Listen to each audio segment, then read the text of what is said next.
Μ' ακούτε? Ναι, αγόρι μου, τι έγινε? Καλησπέρα, μ' ακούτε? Τι έγινε, κάτι πήρε φωτιά, τίποτα? Έλα, σ' ακούμε, ναι. Α, εγώ είμαι, λοιπόν.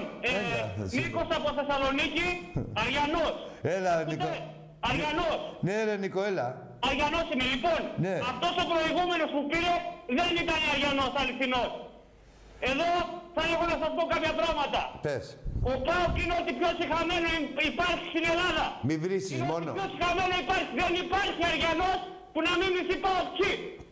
Το ποτάκι. Δεν υπάρχει τίποτα σπρώμαυρο στη Θεσσαλονίκη. Όλα τα εξάωτα. Τα ακούτε? Και σιγά να σ' ακούμε, ρε. Τα είναι αυτά. Για τους ΠΑΟΚ είναι. Σώματα, ρε. Λέγε, ρε. Είναι ότι πιο συγχαμένο. Και αυτή η βάζελη εκεί κάτω που έχετε, πολύ πρόωρη. Ξεκίνησα μια φασαρία το 2010 και την τελείωσα με το μας. Άριστο! Άριστο!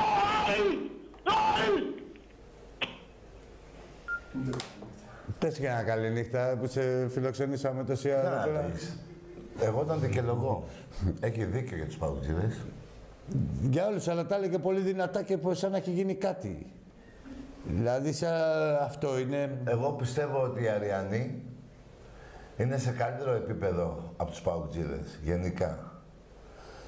Και δεν έχετε άδικο, εγώ το λέω, γιατί κάποτε παρεξηγιόντουσαν εκεί οι δημοσιογράφοι της Θεσσαλονίκης με τα αντιεθνικά συνθήματα. Άστο να το λύσουν μεταξύ τους, μην μπερδεύεσαι σε αυτό. Ναι, άστο να το λύσουν μεταξύ τους.